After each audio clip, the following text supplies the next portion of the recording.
Welcome to Super Notes. എല്ലാവർക്കും Super നോട്ട്സിന്റെ daily current affair സീരീസിലേക്ക് സ്വാഗതം. ഇന്ന് നമ്മളെ കറണ്ട് ചെറുതായിട്ടൊന്ന് ചതിച്ചത് കൊണ്ട് നമ്മൾ ഇന്ന് റെക്കോർഡഡ് വീഡിയോ ആണ് പോകുന്നത്. കറണ്ട് അഫയേഴ്സിൻ്റെത് ലൈവിന്റെ അത്ര ഇമ്പാക്ട് കിട്ടത്തില്ല എന്നൊക്കെ അറിയാമെങ്കിലും നിങ്ങൾ ലൈവ് ക്ലാസ്സിൽ എങ്ങനെയാണോ നമ്മുടെ ക്ലാസ് ശ്രദ്ധയോടെ കേട്ടിരിക്കുന്നത് അതുപോലെ തന്നെ റെക്കോർഡഡ് നിങ്ങൾ കാണുക. അതിനുശേഷം ടെലഗ്രാം ഗ്രൂപ്പിൽ നമ്മുടെ നോട്ട് ഇടുന്നതായിരിക്കും. അപ്പൊ നിങ്ങൾ അവിടെ നോട്ടും വായിച്ചു നോക്കി സെറ്റ് ആക്കുക കേട്ടോ. അപ്പൊ ഒരു ദിവസം പോലും നമുക്ക് കറണ്ട് അഫയേഴ്സ് മിസ്സാകരുത്. എന്ത് പ്രതിസന്ധി വന്നാലും നമ്മൾ എന്താണ് ലൈവ് പോകാൻ പറ്റിയില്ലെങ്കിൽ ഇതുപോലെ റെക്കോർഡഡ് വീഡിയോ ആയിട്ട് വരും. അപ്പൊ നിങ്ങൾ കൃത്യമായിട്ട് ശ്രദ്ധിച്ചിരിക്കുക കേട്ടോ. അപ്പൊ നമുക്ക് ആദ്യത്തെ നമ്മുടെ സെക്ഷനിലേക്ക് പോകാം. നമ്മുടെ എപ്പോഴത്തെയും പോലെ തന്നെ കുറച്ച് MCQ ടൈപ്പ് ക്വസ്റ്റ്യൻസിലേക്കാണ് നമുക്ക് പോകാൻ പോകുന്നത്. അപ്പൊ ആദ്യത്തെ ക്വസ്റ്റ്യനിലേക്ക് നമുക്ക് പോകാം.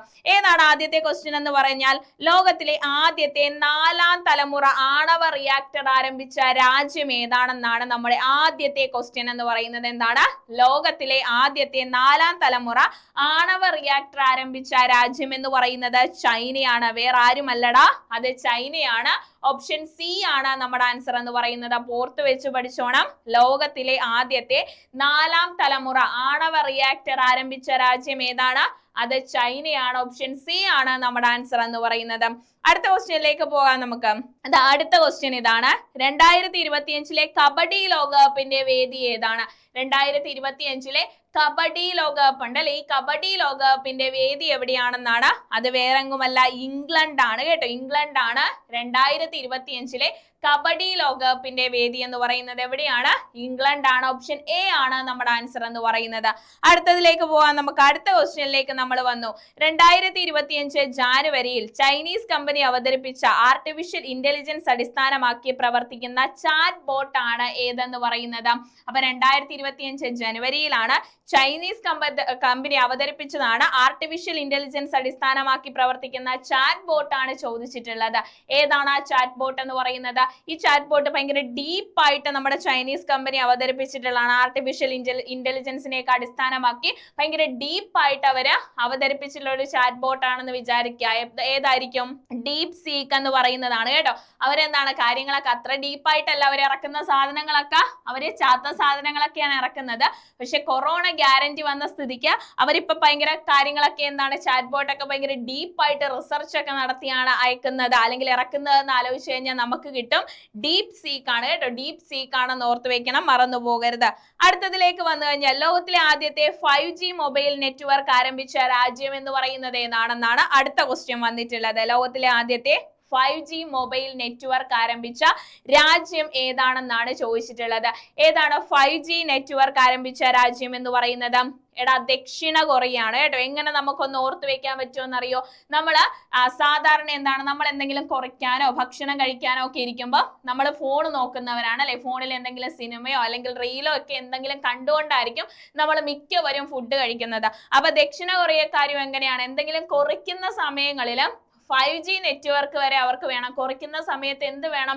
5G നെറ്റ്വർക്ക് വേണം. അവർക്ക് ഒന്നെങ്കിൽ സിനിമ കാണണം അല്ലെങ്കിൽ റീല് കാണാം, എന്തെങ്കിലും വീഡിയോസ് കണ്ടുകൊണ്ടായിരിക്കും അവർ ഫുഡ് കഴിക്കുന്നത്. കുറയ്ക്കാൻ നേരത്തെ എന്ത് വേണം? 5G മൊബൈൽ നെറ്റ്വർക്ക് അവർക്ക് നിർബന്ധമാണെന്ന് ഓർത്താൽ മതി. ദക്ഷിണ കൊറിയയാണ് നമ്മുടെ ആൻസർ എന്ന് പറയുന്നത്. അടുത്ത ക്വസ്റ്റ്യനിലേക്ക് നമുക്ക് പോകാം. പഹൽഗാം തീവ്രവാദ ആക്രമണത്തെ തുടർന്ന് ഇന്ത്യ പാകിസ്ഥാനിലേക്ക് ഒഴുക്കുന്ന ചെനാബ് നദിയിലെ നീരൊഴുക്ക് തടയാൻ അടച്ച ഡാം ഏതാണ് എന്നാണ് ചോദിക്കുന്നത്. ചെനാബ് നദിയിലെ നീരൊഴുക്ക് തടയാൻ വേണ്ടി പഹൽഗാം തീവ്രവാദ ആക്രമണത്തിന്റെ സമയത്ത് നമ്മുടെ ചെനാബ് നദിയിലെ നീരൊഴുക്ക് തടയാൻ വേണ്ടി അടച്ച ഡാം ഏതാണെന്നാണ് ചോദിക്കുന്നത്. ഈ ബഹളത്തിന്റെ ഒക്കെ ഇടക്ക് അടച്ച ഡാം ഏതാണ്? ഈ മൊത്തം ബഹളം ഒക്കെ നടക്കുന്ന സമയത്ത് അടച്ച ഡാമാണ് ബെഹ്ലിഗാർ ഡാം എന്ന് പറയുന്നത്. ചിനാബ് നദിയിലെ നീരൊഴുക്ക് തടയാൻ അടച്ചതാണ് ബെഹ്ലിഗാർ ഡാം എന്ന് പറയുന്നത്. ഓർത്ത് വെച്ചേക്കണം കേട്ടോ. ബെഹ്ലിഗാർ ഡാം ആണ് അടച്ചിട്ടുള്ളത്. ഇവിടെ നമുക്ക് ഉറി ഡാമിനെ കുറിച്ച് കൂടി ഒന്ന് പഠിച്ചു വെക്കണം കേട്ടോ. ഉറി ഡാം ഏതാണ്? ചലം നദിയിലാണ് ഉറി ഡാം വരുന്നത്. എവിടെയാണ്? ചലം നദിയിലാണ് ഉറി ഡാം. അപ്പൊ ഉറി ഡാം തുറന്നു വിടുന്ന ഒരു പശ്ചാത്തലം ഈ ഒരു ആക്രമണത്തിന്റെയൊക്കെ സമയത്ത് എന്താണ്, ആ ഉറി ഡാം തുറന്നു വിട്ടിട്ടുണ്ടായിരുന്നു. അപ്പൊ അതുകൂടി പഠിച്ചു വെച്ചേക്കണം. ഉറി ഡാം ഏത് നദിയിലാണെന്ന് ചോദിച്ചാൽ ഇതിലാണ് ചലം നദിയിലാണ് കേട്ടോ. ചലം നദിയിലാണ് ഉറി ഡാം ഉള്ളത്. ഈ ജലം ഉറിയിലാണ് വെക്കുന്നതെന്ന് ഓർത്ത് വെച്ചാൽ നമുക്ക് സിമ്പിൾ ആയിട്ട് മനസ്സിലായിക്കോളും. ജലം ഏതിലാണ് നമ്മൾ സൂക്ഷിച്ചു വെക്കുന്നത്? ഉറിയിലാണ് സൂക്ഷിച്ചു വെക്കുന്നത് ജലം. അപ്പോൾ ഉറി ഡാം ഏത് നദിയിലാണെന്ന് ചോദിച്ചാൽ എവിടെയാണ്? ചലം നദിയിലാണ് കേട്ടോ ഉറി ഡാം ഉള്ളത്. ഇനി അടുത്തതിലേക്ക് വന്നു കഴിഞ്ഞാൽ സ്വന്തമായി ഉപഗ്രഹം നിർമ്മിക്കാൻ ഒരുങ്ങുന്ന ഇന്ത്യയിലെ ആദ്യത്തെ സംസ്ഥാനം ഏതാണ്? സ്വന്തമായിട്ട് ഉപഗ്രഹം നിർമ്മിക്കാൻ ഒരുങ്ങുന്ന ഇന്ത്യയിലെ ആദ്യ സംസ്ഥാനമാണ് ചോദിച്ചിട്ടുള്ളത്. അത് ഏത് സംസ്ഥാനമാണെന്നറിയോ? അത് ആസാം ആണ് കേട്ടോ. ആസാം ആണ് സ്വന്തമായിട്ട് ഉപഗ്രഹം നിർമ്മിക്കാൻ ഒരുങ്ങുന്ന ഇന്ത്യയിലെ ആദ്യത്തെ സംസ്ഥാനം ചോദിച്ചാൽ അത് ആരാണ്? അത് ആസാം ആണ്. ഓർത്തു വെച്ച് പഠിച്ചോണം, ഇമ്പോർട്ടന്റ് ആണ്. അങ്ങനെ നമ്മുടെ MCQ ടൈപ്പ് ക്വസ്റ്റ്യൻസ് ഇവിടെ കംപ്ലീറ്റ് ആയിരിക്കുകയാണ്. ചെറിയ ചെറിയ കോഡും കാര്യങ്ങളൊക്കെ വെച്ച് നല്ല ഉഷാറായിട്ട് നമ്മൾ കണക്ട് ചെയ്തു. ലൈവ് ഇല്ലാത്തതുകൊണ്ട് അതിന്റെ ഒരു എന്താണ് ആ ഒരു ഇമ്പാക്റ്റ് ഒന്നും ഉണ്ടാകുന്നില്ല ലൈവ് അല്ലാത്തത് കൊണ്ട്. എങ്കിലും റെക്കോർഡ് നിങ്ങൾ കേട്ടിരിക്കുക. അങ്ങനെ നമ്മുടെ എന്താണ് MCQ ടൈപ്പ് സെക്ഷൻ ഇവിടെ കംപ്ലീറ്റ് ആയിരിക്കുകയാണ്. ഇനി നമ്മൾ പോകാൻ പോകുന്നത് നമ്മുടെ ഇന്നത്തെ ഫാക്റ്റുകളിലേക്കാണ് നമ്മൾ പോകാൻ പോകുന്നത്. കറണ്ട് അഫേഴ്സ് റിലേറ്റഡ് ആയിട്ടുള്ള ഇന്നത്തെ ഫാക്റ്റുകളിലേക്ക് നമുക്ക് കടക്കാം അല്ലെ. നമുക്ക് ആദ്യത്തെ കറണ്ട് അഫേഴ്സിലേക്ക് വരാം. ഇന്നത്തെ ആദ്യത്തെ ഫാക്ട് ഇതാണ്. വള്ളിയമ്മ മുനുസ്വാമിനെ കുറിച്ചാണ് ആദ്യം നമ്മൾ പഠിക്കാൻ പോകുന്നത്. ആരാണ് വള്ളിയമ്മ മുനുസ്വാമി എന്ന് പറയുന്നത്? പ്രതിഷേധ സമരങ്ങളിലൊക്കെ തന്നെ ഗാന്ധിയോടൊപ്പം നിന്ന ഒരു കൗമാരക്കാരിയായിട്ടുള്ള തമിഴ്നാട് സ്വദേശിയായിട്ടുള്ള ഒരു വ്യക്തിയാണ് നമ്മുടെ വള്ളിയമ്മ മുനുസ്വാമി എന്ന് പറയുന്നത്. എന്താണ് വള്ളിയമ്മ മുനുസ്വാമിയെ കുറിച്ച്, വള്ളിയമ്മയെ കുറിച്ച് ഇന്ന് നമുക്ക് കറണ്ട് അഫേഴ്സിൽ പഠിക്കാനുള്ളതെന്ന് ചോദിച്ചാൽ, നമ്മുടെ ഗാന്ധിജി ദക്ഷിണാഫ്രിക്കയിൽ വർണ്ണവിവേചനങ്ങൾക്കെതിരെയായിട്ടൊക്കെ ദക്ഷിണാഫ്രിക്കയിൽ 1910 ദക്ഷിണാഫ്രിക്കയിൽ ഗാന്ധിജി സ്ഥാപിച്ച ടോൾസ്റ്റോയി ഫാമില് പ്രതിമ സ്ഥാപിക്കപ്പെടാൻ പോവുകയാണ്. ആരുടേത്? വള്ളിയമ്മയുടേത്. നമ്മുടെ ഗാന്ധിജിയുടെയും അതുപോലെ തന്നെ നെൽസൺ മണ്ടേലയുടെയും പ്രതിമയ്ക്കൊപ്പമാണ് നമ്മുടെ വള്ളിയമ്മ മുനുസ്വാമിയുടെ പ്രതിമ കൂടി എവിടെ വരുന്നത്? ദക്ഷിണാഫ്രിക്കയിൽ സ്ഥാപിച്ച ടോൾസ്റ്റോയി ഫാമിൽ വരുന്നത് എന്ന് കൂടി ഓർത്ത് വെച്ചേക്കുക.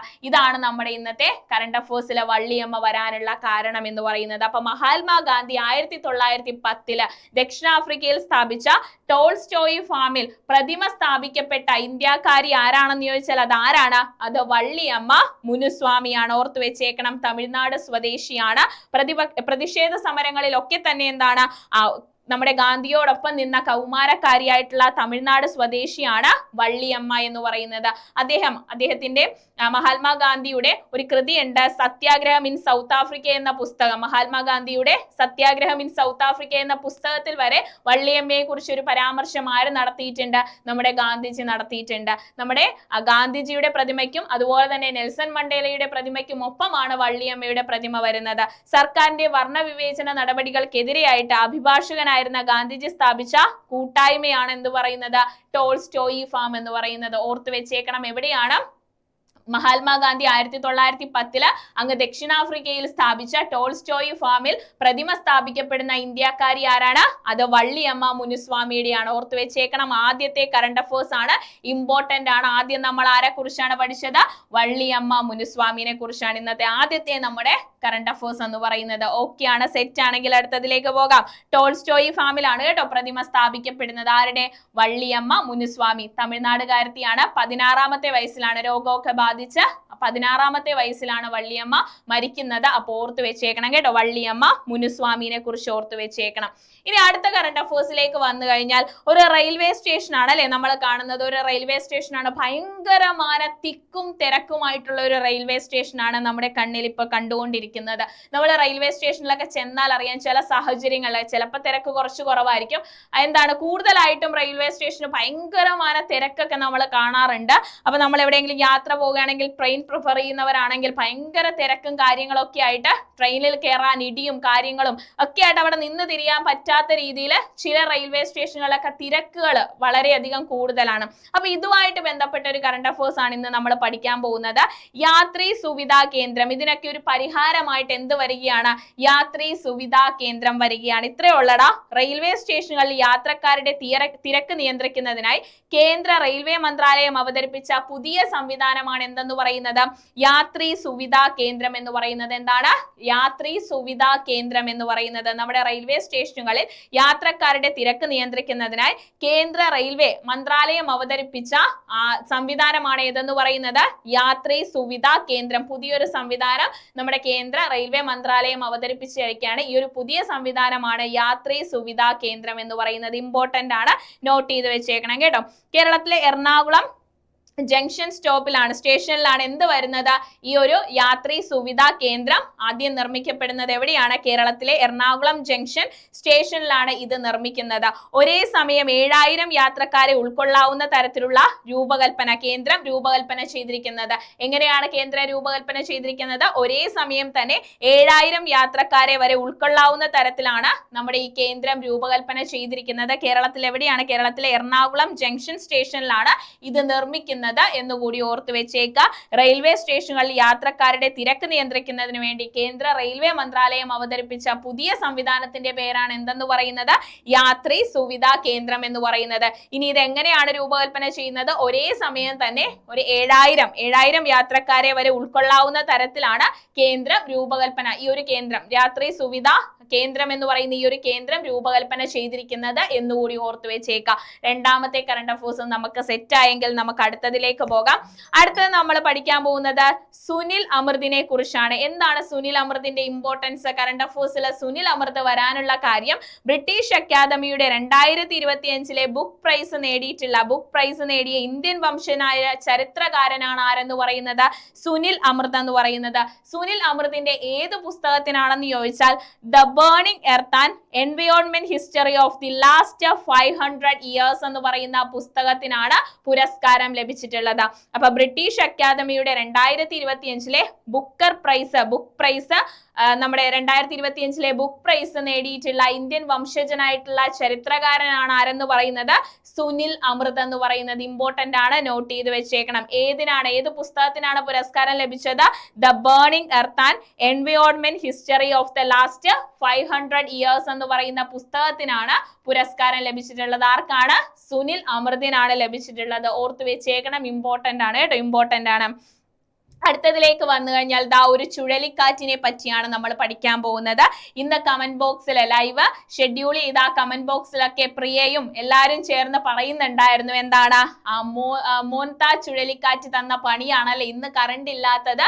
നമുക്ക് മോൻതാ ചുഴലിക്കാറ്റ് തന്ന പണിയാണ്. മോൻതാ ചുഴലിക്കാറ്റിനെ നമ്മൾ എന്താണ് ഒരുപാട് ചീത്ത വിളിച്ചായിരുന്നു ഇന്ന് ലൈവില്. നമുക്ക് ലൈവ് എടുക്കാൻ പറ്റാഞ്ഞത് കൊണ്ട് ആ ലൈവിന്റെ കമന്റ് ബോക്സ് മൊത്തം എന്താണ് മോൻതാ ചുഴലിക്കാറ്റിനെ ചീത്ത വിളിക്കുമായിരുന്നു നമ്മള്. അപ്പൊ ആ ഒരു പുള്ളിക്കാരനെ കുറിച്ചാണ് ഇന്ന് നമ്മൾ പഠിക്കാൻ പോകുന്നത്.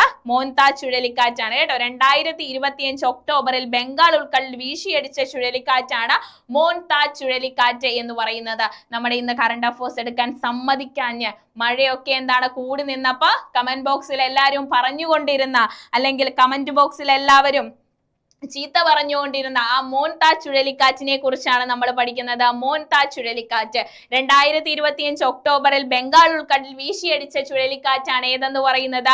മോൻതാ ചുഴലിക്കാറ്റ് എന്ന് പറയുന്നത്. ഈ മോൻതാ ചുഴലിക്കാറ്റിന് ഈ പേര് നൽകിയത് ആരാണെന്ന് ചോദിച്ചാൽ അത് തായ്ലൻഡ് ആണ് ഈ പേര് നൽകിയിട്ടുള്ളത്. മണമുള്ള പൂവെന്നാണ് അർത്ഥം വരുന്നത്.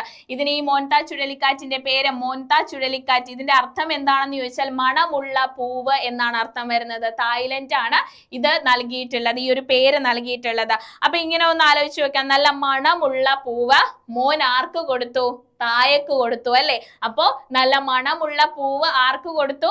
തായക്ക് കൊടുത്തു. അപ്പൊ ഓർത്ത് വെച്ചൂടെ, മോൻതാ ചുഴലിക്കാറ്റ് ബംഗാൾ ഉൾക്കടലാണ്. മോൻതാ ചുഴലിക്കാറ്റിന് ഈ പേര് നൽകിയത് തായ്ലൻഡ് ആണ്. എന്താണ് ഇതിന്റെ അർത്ഥം? നല്ല മണമുള്ള പൂവ് എന്നാണ് അർത്ഥം വരുന്നത്. ഓർത്ത് വെച്ചേക്കാലോ. മോൻ നല്ല മണമുള്ള പൂവ് ആർക്ക് കൊടുത്തു? തായ, അമ്മയ്ക്ക് കൊടുത്തു അല്ലെ. അമ്മയ്ക്ക് കൊടുത്തു, തായക്ക് കൊടുത്തു എന്ന് ഓർത്ത് വെച്ചേക്ക. ഓക്കെ അല്ലേ? സെറ്റ്. അടുത്തതിലേക്ക് വന്നു കഴിഞ്ഞാൽ നമ്മുടെ ലോക ബാങ്ക് കേരളത്തിലെ ആരോഗ്യ മേഖലയ്ക്ക് വേണ്ടിയിട്ട് ലോക ബാങ്ക് 2455 കോടി നൽകുകയാണ് മക്കളെ. നമ്മുടെ ലോക ബാങ്ക് കേരളത്തിലെ ആരോഗ്യ മേഖല ശക്തിപ്പെടുത്തുന്നതിനായി 2455 കോടി രൂപയുടെ വായ്പ അനുവദിച്ച ബാങ്ക് ചോദിച്ചാൽ അത് ലോക ബാങ്കാണ്. കേരളത്തിലെ ആരോഗ്യ മേഖലയെ ശക്തിപ്പെടുത്തുന്നതിന് വേണ്ടിയിട്ടാണ്. എത്രയാണ്? 2455 കോടി രൂപയുടെ വായ്പയാണ് ലോക ബാങ്ക് അനുവദിച്ചിട്ടുള്ളത്. ഇത് 25 വർഷം കൊണ്ട് എന്താണ് തിരിച്ചടയ്ക്കാവുന്ന രീതിയിലാണ് ഇത് അനുവദിച്ചിട്ടുള്ളത്. എന്താണ്? ആരോഗ്യപരമായി ദുർബലരായവരുടെ ആയുർദൈർഘ്യം, ജീവിത നിലവാരം മെച്ചപ്പെടുത്തുന്നതിനാണ് ഇങ്ങനെ ഒരു പദ്ധതി, ഇങ്ങനെ ഒരു എന്താണ് വായ്പ നൽകുന്നതിന് വേണ്ടിയിട്ട് നമ്മുടെ ലോക ബാങ്ക് മുൻകൈ എടുത്തിറങ്ങിയിട്ടുള്ളത്. ഇവിടെ നോക്കിക്കഴിഞ്ഞാൽ സൂചികളൊക്കെ നോക്കിക്കഴിഞ്ഞാൽ എന്താണ് നമ്മുടെ ആരോഗ്യരംഗം കുറച്ച് മികച്ചതാണെങ്കിൽ പോലും, കേരളത്തിന്റെ ആരോഗ്യരംഗം കുറച്ച് മികച്ചു നിൽക്കുന്നതാണെങ്കിൽ പോലും ഇപ്പോഴും എന്താണ് പ്രമേഹം, അർബുദം, അതുപോലെ തന്നെ രക്തസമ്മർദ്ദം പോലെയുള്ള അസുഖങ്ങളുമായിട്ട് ഒരുപാട് ആളുകൾ എത്തുന്നുണ്ട്. അതുപോലെ തന്നെ അതിന്റെ ബുദ്ധിമുട്ട് അനുഭവിക്കുന്നവരുടെ എണ്ണം കൂടി വരുന്ന ഒരു സാഹചര്യത്തിലാണ് ഇങ്ങനെ ഒരു ഇനിഷ്യേറ്റീവ് എടുത്തിട്ടുള്ളത്. അതുപോലെ തന്നെ കൂടാതെ വരൾച്ച, പ്രളയം എന്നിവയൊക്കെ ബാധിക്കാൻ സാധ്യതയുള്ള വയനാട്, കോഴിക്കോട്, കാസർഗോഡ്, പാലക്കാട് എന്നിവിടങ്ങളിലും പ്രാഥമികാരോഗ്യ സംവിധാനങ്ങളിൽ പ്രത്യേക ശ്രദ്ധയും കേന്ദ്രീകരിക്കുക എന്ന ഉദ്ദേശത്തോടു കൂടിയാണ് ഇങ്ങനെ ഒരു വായ്പ അനുവദിച്ചിട്ടുള്ളത്. ആരാണ് അനുവദിച്ചത്? ലോക ബാങ്ക് ആണ്. കേരളത്തിലെ ആരോഗ്യ മേഖല ശക്തിപ്പെടുത്തുന്നതിന് വേണ്ടിയിട്ടാണ് 2455 കോടി രൂപയുടെ വായ്പയാണ് ആരനുവദിച്ചത്? ലോക ബാങ്ക് അനുവദിച്ചിട്ടുള്ളത്. ഓർത്തു വെച്ചേക്കണം കേട്ടോ, ഓർത്തു വെച്ചേക്കണം, ഇമ്പോർട്ടന്റ് ആണ്. അടുത്തതിലേക്ക് പോയി കഴിഞ്ഞാൽ അടുത്തത് ഒരു വ്യക്തിയെ കുറിച്ചാണ് നമ്മൾ പഠിക്കുന്നത്. വിയോഗമാണ് നമ്മൾ പഠിക്കുന്നത്. പരസ്യരംഗത്തെ അതികായനായിട്ടുള്ള പീയൂഷ് പാണ്ഡെയെ കുറിച്ചാണ് നമ്മൾ പഠിക്കുന്നത്. ഈ പീയൂഷ് പാണ്ഡെയെ കുറിച്ച് പറയാനാണെങ്കിൽ ഒരുപാടുണ്ട് അല്ലെ. പീയൂഷ് പാണ്ഡെയെ കുറിച്ചാണ് നമ്മുടെ ഒരു വിയോഗവുമായിട്ട് ബന്ധപ്പെട്ടാണ് നമ്മൾ അങ്ങനെ പീയൂഷ് പാണ്ഡെ അന്തരിച്ചിരിക്കുകയാണ്. അദ്ദേഹത്തിന്റെ വിയോഗവുമായിട്ട് ബന്ധപ്പെട്ടാണ് നമ്മുടെ കറണ്ട് അഫേഴ്സിൽ ഇമ്പോർട്ടൻസ് ആയിട്ട് വന്നിട്ടുള്ളത്. നമുക്കറിയാം ഗുജറാത്ത് മുഖ്യമന്ത്രിയായിരുന്ന നമ്മുടെ പ്രധാനമന്ത്രി നരേന്ദ്രമോദി അല്ലെ, ഗുജറാത്തിന്റെ മുഖ്യമന്ത്രിയായിരുന്ന നരേന്ദ്രമോദിയെ 2014 പ്രധാനമന്ത്രി സ്ഥാനത്തേക്ക് എത്തിയ ഒരു പരസ്യമുണ്ട്. ആ പരസ്യത്തിന്റെ സൂത്രധാരൻ, ഒരു പരസ്യ പ്രചരണം ഉണ്ടായിരുന്നു. ഈ പരസ്യ പ്രചരണത്തിന്റെ സൂത്രധാരൻ എന്ന് പറയുന്നത് ആരാണെന്നറിയോ? അത് ഈ പീയൂഷ് പാണ്ഡെ ആയിരുന്നു. ഇതിന്റെ സൂത്രധാരൻ എന്ന് പറയുന്നത്. ആ പരസ്യ പ്രചരണം നമുക്കറിയാം. എന്താണ് ആ പരസ്യ പ്രചരണം എന്ന് ചോദിച്ചാൽ ആപ്കി ബാർ മോദി സർക്കാർ എന്നായിരുന്നു. ആപ്കി ബാർ മോദി സർക്കാർ എന്നായിരുന്നു ആ പ്രചരണത്തിന്റെ പേരെന്ന് പറയുന്നത്. ആപ്കി ബാർ മോദി സർക്കാർ, ഇത്തവണ മോദിയുടെ സർക്കാർ എന്ന് പറയുന്ന 2014 ആ പരസ്യ പ്രചരണത്തിന്റെ പിന്നാമ്പുറക്കാരൻ അല്ലെങ്കിൽ അതിന്റെ രഹസ്യ കൈകൾ ആരുടെ ആയിരുന്നു എന്ന് ചോദിച്ചാൽ അത് നമ്മുടെ പീയൂഷ് പാണ്ഡെയുടേതായിരുന്നു. അതിന്റെ സൂത്രധാരൻ ആരാണെന്ന് ചോദിച്ചാൽ അത് പീയൂഷ് പാണ്ഡെ ആയിരുന്നു. ഓർത്തു വെച്ചേക്കണം കേട്ടോ, ഇമ്പോർട്ടന്റ് ആണ്. അതുപോലെ തന്നെ നമ്മുടെ ദേശീയോദ്ഗ്രന്ഥം പ്രോത്സാഹിപ്പിക്കുന്നതിന് വേണ്ടിയിട്ട് ദൂരദർശൻ തയ്യാറാക്കിയിട്ടുള്ള ഒന്നാണ് മിലേ സുർ മേരാ തുമാര എന്ന് പറയുന്ന ഒരു വീഡിയോ ആൽബത്തിലെ വരികൾ എഴുതിയിട്ടുള്ളതും ആരാണ്? അതും പീയൂഷ് പാണ്ഡെയാണ്. ഈ രണ്ട് കാര്യങ്ങളും ഓർത്തു വെച്ചേക്കണം കേട്ടോ. ആപ്കി ബാർ മോദി സർക്കാർ എന്ന് പറയുന്ന 2014 ഗുജറാത്ത് മുഖ്യമന്ത്രിയായിരുന്ന നരേന്ദ്രമോദിയെ പ്രധാനമന്ത്രി പദത്തിലേക്ക് എത്തിച്ച 2014 പരസ്യ പ്രചരണത്തിന്റെ സൂത്രധാരൻ ആപ്കി ബാർ മോദി സർക്കാർ, ഇത്തവണ മോദി സർക്കാർ എന്ന് പറയുന്ന പരസ്യ പ്രചരണത്തിന്റെ സൂത്രധാരനായിട്ടുള്ള വ്യക്തിയായിരുന്നു. അതുപോലെ തന്നെ ദേശീയ പ്രോത്സാഹിപ്പിക്കുന്നതിനായി ദൂരദർശൻ തയ്യാറാക്കിയിട്ടുള്ള മേരാ തുമാര എന്ന് പറയുന്ന ഒരു വീഡിയോ ആൽബത്തിന്റെ വരികൾ എഴുതിയതും ആരാണ്? പീയൂഷ് പാണ്ഡെയാണെന്ന് ഓർത്തു വെച്ചേക്കുക. അവിടെ ഇന്ത്യയുടെ പരസ്യമുഖം, ഈയിടെ അന്തരിച്ച പരസ്യരംഗത്തെ അതികായനാണ് പീയൂഷ് പാണ്ഡെ എന്ന് പറയുന്നത്. വിയോഗവുമായിട്ട് ബന്ധപ്പെട്ടാണ് അദ്ദേഹത്തെ നമ്മൾ പഠിക്കുന്നത്. ഓർത്തു വെച്ചേക്കണം, ഷുവർ ക്വസ്റ്റ്യൻ ആണ്, ഇമ്പോർട്ടന്റ് ആണ് കേട്ടോ. 2016 എന്ത് നൽകി? പത്മശ്രീ നൽകി രാജ്യം അദ്ദേഹത്തെ ആദരിച്ചിട്ടുണ്ടായിരുന്നു. എന്ത് നൽകി? പത്മശ്രീ നൽകി രാജ്യം അദ്ദേഹത്തെ ആദരിച്ച വ്യക്തിയാണ് പീയൂഷ് പാണ്ഡെ എന്ന് പറയുന്നത്. ഇന്ത്യയുടെ പരസ്യമുഖം, ഈയിടെ അന്തരിച്ച പരസ്യരംഗത്തെ അതികായനാണ് ആരെന്ന് പറയുന്നത്? പീയൂഷ് പാണ്ഡെ. ഇമ്പോർട്ടന്റ് ആണ് കേട്ടോ, ഓർത്തു വെച്ചേക്കണം. അങ്ങനെ നമ്മൾ മറ്റൊരു കാര്യത്തിലേക്ക് വന്നിരിക്കുകയാണ്. കുട്ടികൾക്കുള്ള ബുക്കർ സമ്മാനം അല്ലെ, കുട്ടിക്കഥകൾക്കും ബുക്കർ സമ്മാനം വന്നിരിക്കുകയാണ്. സാഹിത്യ നോബൽ കഴിഞ്ഞ ലോകത്തിലെ സാഹിത്യ രംഗത്തിലെ ഏറ്റവും പ്രധാനപ്പെട്ട പുരസ്കാരമാണ് ബ്രിട്ടന്റെ ബുക്കർ സമ്മാനം എന്ന് പറയുന്നത്. സാഹിത്യ നോബൽ കഴിഞ്ഞു കഴിഞ്ഞാൽ ലോക സാഹിത്യത്തിലെ ഏറ്റവും പ്രധാനപ്പെട്ട പുരസ്കാരമാണ് ഏതെന്ന് പറയുന്നത്? ബ്രിട്ടന്റെ ബുക്കർ സമ്മാനം എന്ന് പറയുന്നത്. ഇനി കുട്ടികൾക്കായുള്ള രചനയ്ക്കും ഇത് ലഭിക്കുന്നതാണ്. ഇനി കുട്ടികൾ എഴുതുന്ന രചനയ്ക്കും ഈ ഒരു ബുക്കർ സമ്മാനം, ബ്രിട്ടന്റെ ബുക്കർ സമ്മാനം ലഭിക്കുന്നതാണ്.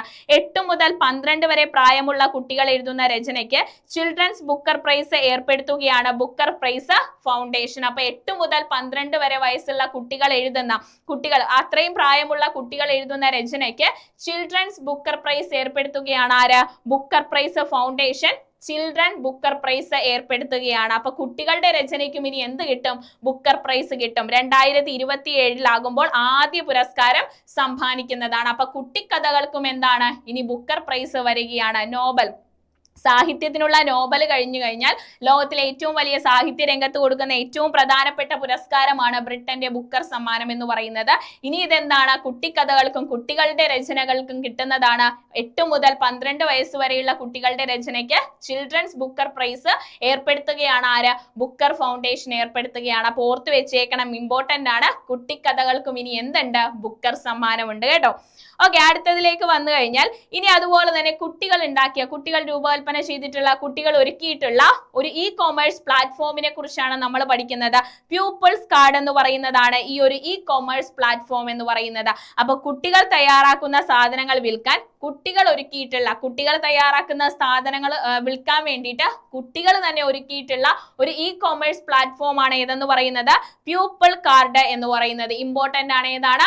പ്യൂപ്പിൾ കാർഡ് എന്ന് പറയുന്നത്. നമ്മുടെ ശാസ്ത്രമേളയുണ്ടല്ലോടാ, ശാസ്ത്രമേളയിലെ ക്രാഫ്റ്റ് വർക്കുകളും കേക്കുകളും തരംഗമായെങ്കിലും ഇതിന്റെ വിൽപ്പന പാളിയതാണ് ഇ കോമേഴ്സ് പ്ലാറ്റ്ഫോം എന്ന ആശയത്തിലേക്ക് എത്താൻ നിമിത്തമായിട്ടുള്ളത്. നമ്മുടെ ശാസ്ത്രമേളയില് കേക്കുകളും അതുപോലെ തന്നെ ക്രാഫ്റ്റ് വർക്കുകളൊക്കെ ഒരു തരംഗമായിട്ട് മാറിയിട്ടുണ്ടായിരുന്നു. പക്ഷെ ഇതിന്റെ വിപണനം എന്താണ്? പാളിപ്പോയതിനെ അടിസ്ഥാനപ്പെടുത്തിയാണ് ഇങ്ങനെ ഒരു ഇ കോമേഴ്സ് പ്ലാറ്റ്ഫോം നിർമ്മിക്കാൻ കുട്ടികൾ തയ്യാറായിട്ട് ഇറങ്ങിയിട്ടുള്ളത്. അപ്പൊ കുട്ടികൾ നിർമ്മിക്കുന്ന സാധനങ്ങൾ വിൽക്കാൻ വേണ്ടി കുട്ടികളായിട്ട് തന്നെ ഒരുക്കിയ ഒരു ഇ കോമേഴ്സ് പ്ലാറ്റ്ഫോം ആണ് ഏതെന്ന് പറയുന്നത്? പ്യൂപ്പിൾ കാർഡ് എന്ന് പറയുന്നത്. ഓർത്ത് വെക്കണം, ഇതിന് KDISCന്റെ അനുമതിയൊക്കെ അംഗീകാരമൊക്കെ ലഭിച്ചിട്ടുള്ളതാണ് ഈ ഒരു പ്ലാറ്റ്ഫോം. പ്യൂപ്പിൾ കാർഡ് എന്ന് പറയുന്നതാണ്. പ്യൂപ്പിൾ കാർഡ് ഓർത്ത് വെച്ചേക്കണം കേട്ടോ. പ്യൂപ്പിൾ നമ്മുടെ ശലഭങ്ങളാണ് അല്ലെ കുട്ടികൾ, വിടിഞ്ഞു വരുന്ന പ്യൂപ്പിളിലെ ശലഭങ്ങളാണ് നമ്മുടെ കുട്ടികളെന്ന് ഓർത്താൽ മതി. അവർക്ക് വേണ്ടിയിട്ടുള്ള അവരുടെ സർഗാത്മക കഴിവുകൾ വികസിപ്പിക്കുന്നതാണ് അല്ലെ ശാസ്ത്രമേള. അപ്പൊ പ്യൂപ്പിൾ കാർഡ് എന്ന് പറയുന്ന ഒരു ഇ കോമേഴ്സ് പ്ലാറ്റ്ഫോം എന്തുകൊണ്ടും ഉത്തമമാണ് അതിന്. അപ്പൊ ഓർത്ത് വെക്കാനും എളുപ്പമാണ്. പ്യൂപ്പിൾ കാർഡ് എന്ന് ഓർത്ത് വെച്ചേക്കണം കേട്ടോ. അടുത്ത നമ്മുടെ കറണ്ട് അഫേഴ്സിലേക്ക് വന്നു കഴിഞ്ഞാൽ കിഴക്കൻ അന്റാർട്ടിക്കയിൽ ഇന്ത്യ സ്ഥാപിക്കാൻ ഉദ്ദേശിക്കുന്ന പുതിയ ഗവേഷണ കേന്ദ്രത്തിന്റെ പേരാണ് മൈത്രി 2 എന്ന് പറയുന്നത്. എന്താണ്? മൈത്രി 2 എന്ന് പറയുന്നതാണ്. കിഴക്കൻ അന്റാർട്ടിക്കയിൽ ഇന്ത്യ സ്ഥാപിക്കാൻ ഉദ്ദേശിക്കുന്ന പുതിയ ഗവേഷണ കേന്ദ്രത്തിന്റെ പേരെന്താണ്? മൈത്രി 2 എന്ന് പറയുന്നതാണ്. ഇമ്പോർട്ടന്റ് ആണ്. അടുത്തതിലേക്ക് വന്നാൽ ബാലകൃഷ്ണൻ സാഹിത്യ പുരസ്കാരത്തിന് അർഹനായത് NS മാധവനാണ്. NS മാധവനെ കുറെ ആയിട്ട് നമ്മൾ കാണുന്നു. നമ്മുടെ ജിഷ്ണുവിന്റെ കോഡ് പോലെ തന്നെ മാധവൻ എന്തൊക്കെ അറിയാം? മാധവന് മുണ്ട് മടക്കാനും അറിയാം, എഴുത്തിന്റെ അച്ഛനാവാനും അറിയാം. ഇതിപ്പോ ബാലകൃഷ്ണൻ സാഹിത്യ പുരസ്കാരം കൂടി എന്താണ്? NS മാധവന് ലഭിച്ചിരിക്കുകയാണ്. അപ്പൊ എഴുത്തച്ഛൻ പുരസ്കാരം 2024 ലഭിച്ചത് NS മാധവനാണ്. അതുപോലെ തന്നെ മുണ്ടശ്ശേരി സ്മാരക ട്രസ്റ്റിന്റെ പുരസ്കാരം NS മാധവനായിരുന്നു. ഇനി ബാലകൃഷ്ണൻ സാഹിത്യ പുരസ്കാരത്തിന് അർഹനായതും ആരാണ്? മാധവനാണ്. കൃതികൾ നമ്മൾ പഠിച്ചിട്ടുള്ളതാണ്. ഒന്നുകൂടി നിങ്ങൾ ഓർത്തെടുക്കണം കേട്ടോ. അടുത്തതിലേക്ക് വന്നു കഴിഞ്ഞാൽ നമുക്ക് അടുത്ത കറണ്ട് അഫേഴ്സിലേക്ക് വരാം. കൊതുകുകളില്ലാത്ത നാട് എന്നറിയപ്പെടുന്നത് ഐസ്ലാൻഡ് ആണ് കേട്ടോ. ഐസ്ലാൻഡ് ആണ് കൊതുകുകളില്ലാത്ത നാട് എന്നറിയപ്പെടുന്നത്. അപ്പൊ ഐസ് അല്ലേടാ, അവിടെ മൊത്തം എന്താണ്? വെള്ളമില്ല. വെള്ളം എപ്പോഴും കട്ടയായിട്ട് ഐസായിട്ടിരിക്കും. അപ്പൊ കൊതുകിന് മുട്ടയിടണമെങ്കിൽ എന്താണ്? വെള്ളം വേണം അല്ലെ. പക്ഷെ അവിടെ വെള്ളമില്ല. വെള്ളം ഉണ്ടെങ്കിൽ, എവിടെയെങ്കിലും കുറച്ച് വെള്ളം ഉണ്ടെങ്കിൽ അതൊക്കെ ഐസായിട്ടിരിക്കുകയാണ്. അപ്പൊ അതുകൊണ്ട് കൊതുകൾക്ക് അവിടെ ജീവിക്കാൻ പറ്റത്തില്ല. മുട്ടയിടണമെങ്കിൽ എന്ത് വേണം? വെള്ളം വേണം. അപ്പൊ വെള്ളമില്ല. വെള്ളം എവിടെയെങ്കിലും എടുത്തു വെച്ചാൽ തന്നെ എന്താണ്? കൊതുകുകൾ വന്നിരിക്കുന്നതിന് മുമ്പ് അവിടെയൊക്കെ ഐസായിട്ട് പോകുമെന്ന് ഓർത്താൽ മതി. അപ്പൊ ഐസ്ലാൻഡ് ആണ് കേട്ടോ കൊതുകളില്ലാത്ത നാട് എന്നറിയപ്പെടുന്നത്. എവിടെയാണ്? ഐസ്ലാൻഡ് ആണ് കൊതുകളില്ലാത്ത നാട് എന്നറിയപ്പെടുന്നത്. അതുപോലെ തന്നെ യുഎന്നിന്റെ ഭക്ഷ്യ കാർഷിക സംഘടനയുടെ റിപ്പോർട്ട് പ്രകാരം വനവിസ്തൃതിയിൽ ഒന്നാമതുള്ള രാജ്യം ഏതാണെന്നാണ് ചോദിച്ചിട്ടുള്ളത്. വനവിസ്തൃതിയിൽ ഒന്നാമതുള്ളത് റഷ്യയാണ്. ഒന്നാമതുള്ളത് ഓർത്തു വെച്ചേക്കണം കേട്ടോ. UN ഭക്ഷ്യ കാർഷിക സംഘടനയുടെ റിപ്പോർട്ട് പ്രകാരം വനവിസ്തൃതിയിൽ ഒന്നാമതുള്ള രാജ്യം ഏതാണ്? അത് റഷ്യയാണ് ഒന്നാമതുള്ളത്. ഇന്ത്യയുടെ വനവിസ്തൃതി എത്രയാണെന്നറിയോ? അത് 9ാം സ്ഥാനത്താണ് ഇന്ത്യ ഉള്ളത് കേട്ടോ. ഇന്ത്യ 9ാം സ്ഥാനത്താണുള്ളത്. UN ഭക്ഷ്യ കാർഷിക സംഘടനയുടെ റിപ്പോർട്ട് പ്രകാരം വനവിസ്തൃതിയിൽ 1ാം സ്ഥാനത്തുള്ളത് റഷ്യ ആണെങ്കിൽ ഇന്ത്യയുടെ സ്ഥാനം എന്ന് പറയുന്നത് 9ആണ്. ഇനി 2ാം സ്ഥാനത്തുള്ളത് ആരാണ്? ബ്രസീലാണ്. 2ാം സ്ഥാനത്തുള്ളത്. ഇനി 3ാം സ്ഥാനത്തുള്ളത് കാനഡയാണ്. 3ാം സ്ഥാനത്തുള്ളത്. അപ്പൊ വനവിസ്തൃതിയിൽ 1ാം സ്ഥാനത്തുള്ളത് റഷ്യയാണ്, 2ാം സ്ഥാനത്തുള്ളത് ബ്രസീലാണ്, 3ാം സ്ഥാനത്തുള്ളത് കാനഡയാണ്. ഇന്ത്യയുടെ സ്ഥാനം എന്ന് പറയുന്നത് എത്രയാണ്? 9ആണ് ഇന്ത്യയുടെ സ്ഥാനം എന്ന് പറയുന്നത്. ഈ കാര്യങ്ങൾ ഇവിടെ ഓർത്തു വെച്ചേക്കണം കേട്ടോ. UN ഭക്ഷ്യ കാർഷിക സംഘടനയുടെ റിപ്പോർട്ട് പ്രകാരമാണ് വനവിസ്തൃതിയിൽ 1ാം സ്ഥാനത്തുള്ളതാണ് റഷ്യ എന്ന് പറയുന്നത്. ഓക്കെ അല്ലേ? ഓക്കെ, അടുത്തതിലേക്ക് വന്നു കഴിഞ്ഞാൽ അടുത്തിടെ ലോകത്തിലെ ഏറ്റവും വേഗതയേറിയ ട്രെയിൻ പരീക്ഷണം വിജയകരമായി പൂർത്തിയാക്കിയ രാജ്യമാണ് ഏതെന്ന് പറയുന്നത്? ചൈന എന്ന് പറയുന്നത്. അടുത്തിടെ ലോകത്തിലെ ഏറ്റവും വേഗതയേറിയ ട്രെയിൻ പരീക്ഷണ വിജയകരമായി പൂർത്തിയാക്കിയ രാജ്യം ഏതാണ്? ചൈനയാണ് കേട്ടോ. ലോകത്തിലെ ഏറ്റവും വേഗതയേറിയ ട്രെയിനാണ് പരീക്ഷണം വിജയകരമായി പൂർത്തിയാക്കിയത്. എവിടെയാണ്? ചൈനയിലാണ്. ഇനി അടുത്തതിലേക്ക് വന്നു കഴിഞ്ഞാൽ 2025 IUCN-ന്റെ 90ാമത് അംഗമായതാരാണ്? ടുവാലു ആണ് അംഗമായിട്ടുള്ളത്. 90ാമത് അംഗമായതാണ് ആരെന്ന് പറയുന്നത്?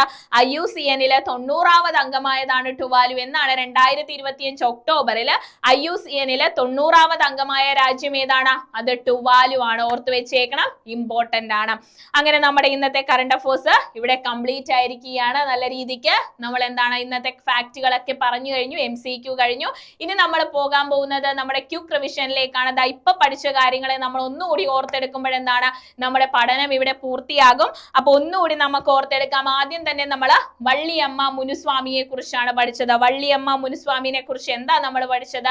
മഹാത്മാഗാന്ധി 1910 ദക്ഷിണാഫ്രിക്കയിൽ സ്ഥാപിച്ച ടോൾസ്റ്റോയ് ഫാമില് നമ്മുടെ ഗാന്ധിജിയുടെയും നെൽസൺ മണ്ടേലയ്ക്കും ഒപ്പം വരുന്ന പ്രതിമ സ്ഥാപിക്കപ്പെടുന്ന ഇന്ത്യക്കാരിയാണ് ആരെന്ന് പറയുന്നത്? വള്ളിയമ്മ മുനുസ്വാമി എന്ന് പറയുന്നത്. പ്രതിഷേധ സമരങ്ങളിലൊക്കെ തന്നെ പങ്കെടുത്ത തമിഴ്നാട് സ്വദേശിയായിട്ടുള്ള കൗമാരക്കാരിയായിട്ടുള്ള വള്ളിയമ്മയെ കുറിച്ച് ഗാന്ധിജി തന്റെ പുസ്തകമായിട്ടുള്ള സത്യാഗ്രഹം ഇൻ സൗത്ത് ആഫ്രിക്ക എന്ന പുസ്തകത്തിൽ വരെ നമ്മുടെ വള്ളിയമ്മയെ കുറിച്ച് ഒരു പരാമർശം ഗാന്ധിജി നടത്തിയിട്ടുണ്ടായിരുന്നു. സർക്കാരിന്റെ വർണ്ണവിവേചന നടപടികൾക്കെതിരെ അഭിഭാഷകനായിരുന്ന ഗാന്ധിജിയുടെ സ്ഥാപിച്ച ഒരു കൂട്ടായ്മയാണ് ടോൾസ്റ്റോയ് ഫാം എന്ന് പറയുന്നത്. ഈ ടോൾസ്റ്റോയ് ഫാമിൽ പ്രതിമ വരുന്ന ഇന്ത്യക്കാരി ആരാണെന്ന് ചോദിച്ചാൽ അത് ആരാണ്? അത് വള്ളിയമ്മ മുനുസ്വാമിയുടെ പ്രതിമയാണ് വരുന്നത്. ഓർത്തു വെച്ച് പഠിക്കണം, ഇമ്പോർട്ടന്റ് ആണ്. അത് കഴിഞ്ഞ് നമ്മൾ പറഞ്ഞത് റെയിൽവേ മേഖലയിൽ റെയിൽവേ മന്ത്രാലയം കൊണ്ടുവന്ന മറ്റൊരു പുതിയ സംവിധാനത്തെ കുറിച്ചാണ്. യാത്രീ സുവിധാ കേന്ദ്രത്തെ കുറിച്ചാണ്. റെയിൽവേ സ്റ്റേഷനുകളിൽ യാത്രക്കാരുടെ തിരക്ക് നിയന്ത്രിക്കാൻ വേണ്ടി കേന്ദ്ര റെയിൽവേ മന്ത്രാലയം അവതരിപ്പിച്ച പുതിയ സംവിധാനമാണ് എന്തെന്ന് പറയുന്നത്? യാത്രീ സുവിധാ കേന്ദ്രം എന്ന് പറയുന്നത്. ഇമ്പോർട്ടന്റ് ആണ്, ഓർത്തു വെച്ചേക്കണം. അടുത്തത് നമ്മൾ ബ്രിട്ടീഷ് അക്കാദമിയുടെ 2025 ബുക്ക് പ്രൈസ് നേടിയിട്ടുള്ള ഇന്ത്യൻ വംശജനായിട്ടുള്ള ചരിത്രകാരനാണ്. ബുക്കർ പ്രൈസ് നേടിയിട്ടുള്ള ഇന്ത്യൻ വംശജനായിട്ടുള്ള ചരിത്രകാരനാണ് സുനിൽ അമൃത് എന്ന് പറയുന്നത്. ആരാണ്? സുനിൽ അമൃത് എന്ന് പറയുന്നത്. അദ്ദേഹത്തിന്റെ ഏത് പുസ്തകത്തിനാണ് പുരസ്കാരം നേടിയെന്ന് ചോദിച്ചാൽ the burning earth and environment history of the last 500 years എന്ന് പറയുന്ന പുസ്തകത്തിനാണ് ബുക്ക് പ്രൈസ് ലഭിച്ചിട്ടുള്ളത്. ബ്രിട്ടീഷ് അക്കാദമിയുടെ 2025 ബുക്ക് പ്രൈസ് നേടിയിട്ടുള്ള ഇന്ത്യൻ വംശജനായിട്ടുള്ള ചരിത്രകാരനാണ് ആരെന്ന് പറയുന്നത്? സുനിൽ അമൃത് എന്ന് പറയുന്നത്. ഇമ്പോർട്ടന്റ് ആണ്, സുനിൽ അമൃതിനെ ഓർത്തു വെച്ചേക്കണം. The burning earth and environment history of the last 500 years എന്ന് പറയുന്ന പുസ്തകത്തിനാണ് ഈ ഒരു പുരസ്കാരം ലഭിച്ചിട്ടുള്ളത്. ഇനി അടുത്തതിലേക്ക് വന്നു കഴിഞ്ഞാൽ 2025 ഒക്ടോബറിൽ ബംഗാൾ ഉൾക്കടലിൽ വീശിയടിച്ച ചുഴലിക്കാറ്റ് ഏതാണെന്നാണ്. അത് മോൻതാ ചുഴലിക്കാറ്റാണ്. എന്താണ്? മോൻതാ ചുഴലിക്കാറ്റാണ്. ഓർത്തു വെച്ചേക്കണം. ഈ മോൻതാ ചുഴലിക്കാറ്റിന് ഈ പേര് നൽകിയത് ആരാണെന്ന് ചോദിച്ചാൽ അത് തായ്ലാന്റ് ആണ് ഈ പേര് നൽകിയിട്ടുള്ളത്. എന്താണ് ഈ പേരിന്റെ അർത്ഥം? മണമുള്ള പൂവ് എന്നാണ് ഇതിനർത്ഥം വരുന്നത്. അപ്പൊ എന്താണ് അർത്ഥം വരുന്നത്? മണമുള്ള പൂവ് എന്നാണ് ഈ ചുഴലിക്കാറ്റിന് മോൻത എന്നതിന്റെ അർത്ഥം എന്ന് പറയുന്നത്. ആരാണ് ഈ പേര് നൽകിയത്? തായ്ലൻഡ് ആണ് ഈ പേര് നൽകിയിട്ടുള്ളത്. ഓർത്തു വെച്ചേക്കണം കേട്ടോ. അടുത്തതിലേക്ക് നമ്മൾ വന്നു കഴിഞ്ഞാൽ ആരോഗ്യ മേഖലയെ ശക്തിപ്പെടുത്തുന്നതിന് വേണ്ടിയിട്ട് 2455 കോടിയുടെ വായ്പ അനുവദിച്ച ബാങ്ക് ഏതാണെന്ന് ചോദിച്ചാൽ അത് നമ്മുടെ ലോക ബാങ്ക് ആണ്. കേരളത്തിലെ ആരോഗ്യ മേഖലയെ ശക്തിപ്പെടുത്താൻ വേണ്ടിയിട്ടാണ് 2455 കോടി രൂപയുടെ വായ്പയാണ് അനുവദിച്ചിട്ടുള്ളത്. ഓർത്തു വെച്ചേക്കണം, ലോക ബാങ്ക് ആണ് അനുവദിച്ചിട്ടുള്ളത്. അടുത്തതിലേക്ക് വന്നു കഴിഞ്ഞാൽ ഈയിടെ അന്തരിച്ച പരസ്യരംഗത്തെ അധികായനാണ് ആരെന്ന് പറയുന്നത്? പീയൂഷ് പാണ്ഡെ എന്ന് പറയുന്നത്. എക്സ്ട്രാ പോയിന്റ് നമ്മൾ പറഞ്ഞു. നമ്മുടെ ഗുജറാത്ത് പ്രധാനമന്ത്രിയായിരുന്ന നരേന്ദ്രമോദിയെ ഗുജറാത്തിന്റെ മുഖ്യമന്ത്രിയായിരുന്ന നരേന്ദ്രമോദിയെ 2014 പ്രധാനമന്ത്രി പദത്തിലേക്ക് എത്തിച്ച ഒരു പരസ്യം പ്രചരണം ഉണ്ടായിരുന്നു. ഏതാണ് ആ പരസ്യ പ്രചരണം എന്ന് പറയുന്നത്? ആപ്കി ബാർ മോദി സർക്കാർ എന്ന് പറയുന്ന ഈ പരസ്യ പ്രചരണത്തിൽ മോദിയുടെ ഇത്തവണ മോദി സർക്കാർ എന്ന് പറയുന്ന പരസ്യ പ്രചരണത്തിന്റെ സൂത്രധാരൻ ആരാണെന്ന് ചോദിച്ചാൽ അതാരാണ്? അത് പീയൂഷ് പാണ്ഡെ ആണെന്ന് ഓർത്തു വെച്ചേക്കണം. അപ്പോ അദ്ദേഹത്തിന്റെ വിയോഗവുമായിട്ട് ബന്ധപ്പെട്ടാണ് അദ്ദേഹം നമ്മുടെ കറണ്ട് അഫേഴ്സിൽ വന്നിട്ടുള്ളത്. പീയൂഷ് പാണ്ഡെനെ കുറിച്ച് ഓർത്തു വെച്ചേക്കണം. 2016 പത്മശ്രീ നൽകി രാജ്യം ആദരിച്ച വ്യക്തിയാണ് പീയൂഷ് പാണ്ഡെ എന്ന് പറയുന്നത്. അടുത്തതിലേക്ക് വന്നു കഴിഞ്ഞാൽ സാഹിത്യ നോബൽ കഴിഞ്ഞാൽ ലോക സാഹിത്യ രംഗത്തെ കാലത്തെ ഏറ്റവും പ്രധാനപ്പെട്ട പുരസ്കാരമാണ് ഏതെന്ന് പറയുന്നത് ബ്രിട്ടന്റെ ബുക്കർ സമ്മാനം എന്ന് പറയുന്നത്. ഇനി ഈ ബ്രിട്ടന്റെ ബുക്കർ സമ്മാനം എന്താണ്? ഇനി കുട്ടികളുടെ രചനയ്ക്കും ബ്രിട്ടന്റെ ഈ ബുക്കർ സമ്മാനം ലഭിക്കുന്നതാണ്. 8 വയസ്സ് മുതൽ 12 വയസ്സ് വരെയുള്ള കുട്ടികളുടെ എന്താണ് രചനകൾക്കും ചിൽഡ്രൻസ് ബുക്കർ പ്രൈസ് കൊടുക്കുന്നതായിട്ട് ബുക്കർ പ്രൈസ് ഫൗണ്ടേഷൻ ഏർപ്പെടുത്തിയിട്ടുണ്ട്. അപ്പൊ ഇനി എന്താണ് ബുക്കർ സമ്മാനം, ഈ ബ്രിട്ടന്റെ ഈ ബുക്കർ സമ്മാനം ആർക്കും ലഭിക്കും? കുട്ടികളുടെ രചനയ്ക്കും കുട്ടിക്കഥകൾക്കും ഇനി എന്താണ് ബുക്കർ സമ്മാനം ലഭിക്കുന്നതാണ്. അടുത്തതിലേക്ക് വന്നു കഴിഞ്ഞാൽ കിഴക്കൻ അന്റാർട്ടിക്കയിൽ ഇന്ത്യ സ്ഥാപിക്കാൻ ഉദ്ദേശിക്കുന്ന പുതിയ ഗവേഷണ കേന്ദ്രത്തിന്റെ പേരെന്താണെന്ന് ചോദിച്ചാൽ അത് മൈത്രി 2 എന്ന് പറയുന്നതാണ്. കിഴക്കൻ അന്റാർട്ടിക്കയിൽ ഇന്ത്യ സ്ഥാപിക്കാൻ ഉദ്ദേശിക്കുന്ന പുതിയ ഗവേഷണ കേന്ദ്രത്തിന്റെ പേരാണ് എന്തെന്ന് പറയുന്നത്? മൈത്രി 2 എന്ന് പറയുന്നത്. ഓർത്തു വെച്ചേക്കണം, ഇമ്പോർട്ടന്റ് ആണ്. അതുപോലെ തന്നെ കെ ബാലകൃഷ്ണൻ സാഹിത്യ പുരസ്കാരത്തിന് അർഹനായത് NS മാധവനാണ് കേട്ടോ. കെ ബാലകൃഷ്ണൻ സാഹിത്യ പുരസ്കാരത്തിന് അർഹനായത് ആരാണ്? അത് NS മാധവനാണ് അർഹനായിട്ടുള്ളത്. ഇമ്പോർട്ടന്റ് ആണ്. അടുത്തതിലേക്ക് വന്നു കഴിഞ്ഞാൽ ലാസ്റ്റ് നമ്മൾ പഠിച്ചു കുട്ടികൾക്കായുള്ള സാധനങ്ങൾ വിൽക്കാൻ കുട്ടികൾ ഒരുക്കിയ ഇ കൊമേഴ്സ് പ്ലാറ്റ്ഫോമിനെ കുറിച്ച് നമ്മൾ പഠിച്ചു. അത് പ്യൂപ്പിൾസ് കാർഡ് എന്ന് പറയുന്നതാണ് അല്ലെ. പ്യൂപ്പിൾ കാർഡ് എന്ന് പറയുന്നതാണ് കുട്ടികൾ തയ്യാറാക്കുന്ന സാധനങ്ങൾ വിൽക്കാൻ കുട്ടികൾ ഒരുക്കിയിട്ടുള്ള ഇ കൊമേഴ്സ് പ്ലാറ്റ്ഫോം ഏതാണ്? അത് പ്യൂപ്പിൾ കാർഡ് എന്ന് പറയുന്നതാണ്. ഇമ്പോർട്ടന്റ് ആണ് കേട്ടോ. ലാസ്റ്റ് നമ്മൾ പഠിച്ചു കൊതുകൾ ഇല്ലാത്ത നാട് ഏതാണ്? അത് ഐസ്ലാൻഡ് ആണ്. കൊതുകൾ ഇല്ലാത്ത നാട് എന്നറിയപ്പെടുന്നത് ഐസ്ലാൻഡ് ആണെങ്കിൽ UN ഭക്ഷ്യ കാർഷിക സംഘടനയുടെ റിപ്പോർട്ട് പ്രകാരം വനവിസ്തൃതിയിൽ 1ാം സ്ഥാനത്തുള്ള രാജ്യം എന്ന് പറയുന്നത് റഷ്യയാണ്. ഇന്ത്യയുടെ സ്ഥാനം 9 ആണ്. അതുപോലെ തന്നെ 2ാം സ്ഥാനത്തുള്ളത് ബ്രസീലാണ്. 3ാം സ്ഥാനത്തുള്ളത് ആരാണ്? 3ാം സ്ഥാനത്തുള്ളത് കാനഡയാണ്. 3ാം സ്ഥാനത്തുള്ളത്. ഓർത്തു വെച്ച് പഠിക്കണം, ഇമ്പോർട്ടന്റ് ആണ്. അവസാനത്തതിലേക്ക് നമ്മൾ വന്നു. ഇതായിരുന്നു അല്ലെ അവസാനം നമ്മൾ പറഞ്ഞത്. അടുത്തിടെ ലോകത്തിലെ ഏറ്റവും വേഗതയേറിയ ട്രെയിൻ പരീക്ഷണം വിജയകരമായി പൂർത്തിയാക്കിയ രാജ്യം എന്ന് പറയുന്നത് ചൈനയാണ് അല്ലെ. ചൈനയാണ് വിജയകരമാക്കി പൂർത്തിയാക്കിയത്. 2025 IUCN 90ാമത് അംഗമായത് ടുവാലു ആണ്. 90ാമത് അംഗമായത് 2025 ഒക്ടോബറിൽ IUCN-ൽ 90ാമത് അംഗമായത് ആരാണെന്ന് ചോദിച്ചാൽ അതാരാണ്? അത് ടുവാലു ആണ് അംഗമായിട്ടുള്ളത്. ഓർത്തു വെക്കുക, ഇമ്പോർട്ടന്റ് ആണ് കേട്ടോ. ഇത്രയും കാര്യങ്ങൾ ഇമ്പോർട്ടന്റ് ആണ്. അങ്ങനെ ഇന്നത്തെ നമ്മുടെ കറണ്ട് അഫേഴ്സ് ഇവിടെ കംപ്ലീറ്റ് ആയിരിക്കുകയാണ്. അപ്പോൾ വളരെ ആക്റ്റീവായിട്ട് വളരെ എനർജി ആയിട്ട് നിങ്ങൾ കറണ്ട് അഫേഴ്സ് ക്ലാസ് കേട്ടിരിക്കുക. തീർന്നിട്ടില്ലടാ, ഇനി നിങ്ങൾക്കുള്ള ക്വസ്റ്റ്യൻ ഉണ്ട്. ഇതാണ് ഇന്നത്തെ നിങ്ങൾക്കുള്ള ക്വസ്റ്റ്യൻ എന്ന് പറയുന്നത്.